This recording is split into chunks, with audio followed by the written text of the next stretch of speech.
Goeiedag, welkom hier by die Ooskerk. Ons het dit goed gedink om oor die woestynreeks wat ons onlangs afgehandel het as deel van die lydenstyd met 'n bietjie 'n opsomming te doen en deur elke preek te gaan, omdat die woestyn so 'n ryk plek is wat mens kan ontgin. Vandag saam met my is Marina en Louis en ons begin met Marina wat die eerste gesprek, die eerste preek vir ons gedoen het oor die woestynreeks. Marina, watse teks het jy gekies om mee te begin? Ek het die Matteus 4 teks gekies waar Jesus se versoeking in die woestyn hanteer en uitgebeeld word. Maar ek het ook besluit dat dit dalk goed is om met die oog op die tyd van lydingstyd, waar die woestyntema nou 'n groot deel van ons realiteit was, 'n bietjie agtergrond te gee oor presies wat die rol is van die woestyn in die Christen spiritualiteit, hoekom dit tydens lydingstyd so 'n belangrike rol speel. Ek het so 'n bietjie gedink oor die rol van die woestynvaders en die woestynmoeders en dan natuurlik ook die hele metafoor van die woestyn self en so 'n bietjie stilgestaan by die gedagte van 40 wat nogal 'n groot rol speel in die woestyn spiritualiteit. En dan daarmee saam 'n baie groot tema dat die woestyne soos die frontlinies is van hierdie oorgange wat God ons hier nooi. En as ons nie in die woestyntyd ingaan nie, dan kan ons nie na hierdie nuwe land toe gaan waarheen die Here ons graag wil lei nie. En dan natuurlik wat die waarde van die Matteus 4 verhaal was om elkeen van ons ook daarin te help.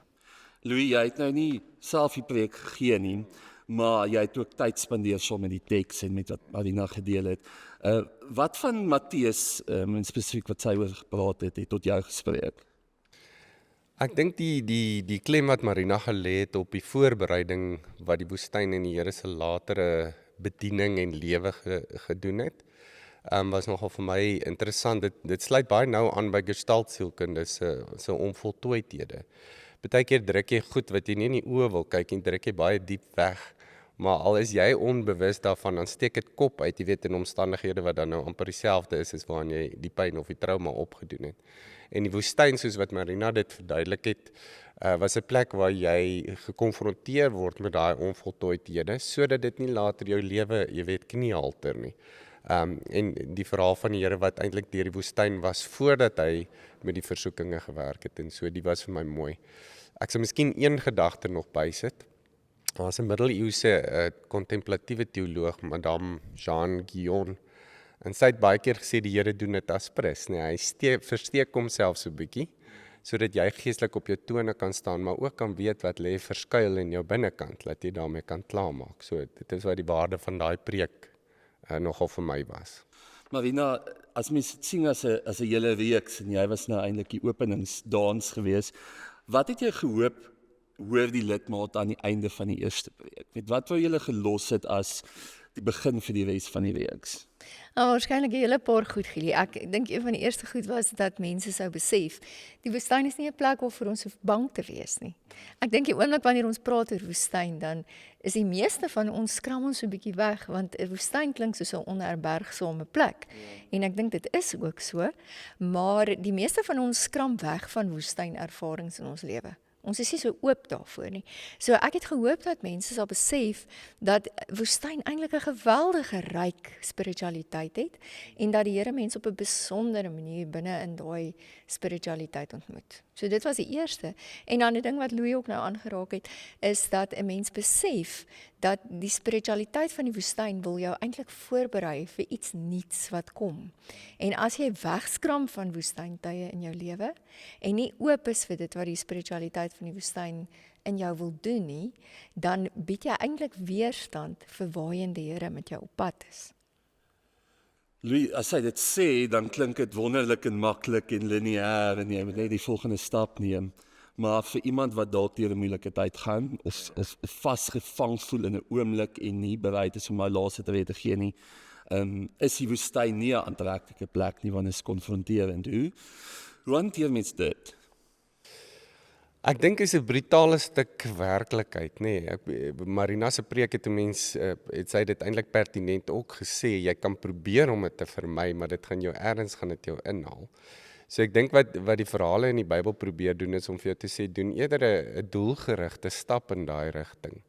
Die waarheid is mos nou, as dit gemaklik is met ons, is ons geestelik lui, ons is nie lus om te verander nie, maar die oomblik as 'n ou ook in die woestyn is daar onmiddellike behoefte aan iets anders. So, ek dink nie ons verheerlik die hele idee van die woestyn nie, maar dit is 'n plek waar jy moet gaan stil staan. So, ek dink is half onvermydelik dat 'n mens daarin gaan land. Ek dink jy het wel 'n keuse as jy doelgerig in die woestyn ingaan, dat dit nie vir jou ding is wat jou onkant vang nie, nee. Ja. So mens kan nie kunsmatig na die woestyn toe gaan nie. Mens kan nie jy weet uit die bloute uit nie daar beland nie, maar hoe kan ons 'n deel van ons dag tot dag lewe maak, Marina, om te voorkom dat dit vir ons 'n laaste groot stap is wat dalk te groot is? Gielie, ek dink die lewe is maar moeilik. So, daar is op 'n baie gereelde basis op verskillende vlakke van ons lewe is daar eintlik maar die frontlinie van die woestyn wat vir ons lê en wag. So daar mag dalk op sekere fases van jou lewe of in sekere areas van jou lewe mag dit dalk heeltemal goed gaan en jy het heeltemal beheer oor wat daar gebeur, maar daar's dalk hierdie een aspek van jou lewe wat jou geweldig kniehalter en dit is eintlik dan daai dieper uitnodiging na die woestyn. So ek vermoed dat ons eintlik baie meer die uitnodiging van die woestyn in ons alledaagse lewe het as wat ons besef. Daai dieper spiritualiteit wat vra dat ek myself oorgee aan iets wat ek eintlik nie wil nie. En daarom dink ek is die mense het nie nodig, soos jy sê, om te gaan soek na die woestyn nie. Oral rondom ons is ons omring deur woestyne en waarskynlik soos wat 'n mens nou hier sit, as ek nou dink aan my realiteit, jy aan joune, Louis jy aan joune, daar is in elkeen van ons lewe is daar 'n baie spesifieke aspek van my lewe wat ek nou sal beskryf as die woestyn in die groter landskap van my binnewêreld waar ek my tans bevind. So Louis, dink jy dis iets wat hoe meer mens daai stap neem en jouself oorgee en deur daai prosesse gaan, dink jy dis iets wat makliker word hopelik? Dat mens die volgende keer minder bang is daarvoor? Ek dink mens word 'n meer ervare reisiger. Ek dink mens begin agterkom wanneer jy in so 'n tydperk in jou lewe ingaan. 'n Mens leer sekere dissiplines aan. Ek glo byvoorbeeld nie mens kan deur 'n woestyn gaan sonder om die geestelike waarde van stilte, jy weet, te beoefen nie. Ons lewens is te besig. 'n Moderne mens kan amper nie oordentlik deur die woestyn gaan as hulle nie kan stil word nie. So ek dink mense raak 'n meer ervare reisiger en 'n klomp van die vrees verdwyn rondom die proses.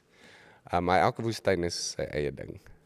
So Marina, as jy nou na jou eie preek kyk en weer luister en lees, wat is daar iets wat nou vir jou opduik of wat uitstaan, wat jy dalk nie noodwendig deel van daai aanvanklike preek gemaak het nie? Ek dink aan die einde van hierdie hele proses, want ons bevind onsself natuurlik nou ook post-lydenstyd. Ons is nou na Paasfees.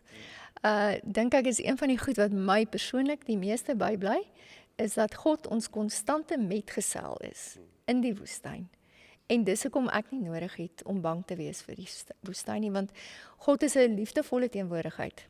Hy is 'n welwillende teenwoordigheid wat selfs in die woestyn na ons omsien, wat voor ons uitgaan, wat vir ons plek gereed maak, wat reeds daar is waarheen ek op pad is. En ek dink dis iets wat my van die hele tema die meeste diep geloofsrus gee, is om te weet ek kan dit regtig glo en myself ook oorgee aan daai prosesse, wetende dat die Here my in dit ontmoet. Louis, die lydenstyd is op ons jaarlikse kalender natuurlik, ek dink een van die belangrikste. Daai as dit nie die belangrikste tyd is nie. Wat is jou hoop vir iemand wat saam op hierdie reis gaan? Wat wil mense hê moet hulle aan die einde van 'n lydenstyd beleef? Ek dink twee dinge. Ek dink die eerste een is 'n stuk introspeksie. En die tweede een, maar net om te weet dat daai introspeksie in 'n geloofsgemeenskap is wat dit met jou deel, nê. Nee. Dat dit veilig vir jou is om hierdie stuk introspeksie in lydenstyd te doen. Lydenstyd is daai tyd in die jaar wat ons so 'n bietjie na onsself kan kyk, eerlik. En is altyd wonderlik as 'n ou in 'n gemeente is waar hulle jou toelaat om eerlik met jouself te wees. So daai twee goed is altyd in lydenstyd waarvoor ek hoop is dat daar so 'n bietjie inkennigheid sal wees, dat 'n mens bietjie stil raak en na jouself kyk en besef jy kan dit doen, want jy word omring deur hierdie mense wat saam jou deur hierdie woestynstuk loop, né? Ja, iets wat alleen voel, hoef nie alleen te wees nie. Ek dink altyd, dit kom op 'n tyd waar die begin van die jaar se warboel is bietjie verby en jy kan tot besinning kom en amper jouself opstel vir die res van die jaar. Marina, met die oog op die volgende paar preke wat ons oor gaan gesels. Wat wil jy met die mense vooruitkyk? Wat sluit aan by wat jy vir ons gesê het in hierdie eerste preek? Miskien is dit om te sê dat daar oral in elkeen van hierdie preke tekens is van soms God se anonieme teenwoordigheid en dat God op maniere teenwoordig is wat ons verras. Dat God op maniere en op plekke en in mense en omstandighede teenwoordig is wat ons nie noodwendig verwag nie. So om 'n sensitiwiteit te ontwikkel om God raak te sien op plekke en op maniere wat ons nie verwag nie. Baie dankie, Louis, Marina. Dit is die einde van ons eerste gesprek. Skakel asseblief in vir die volgende een.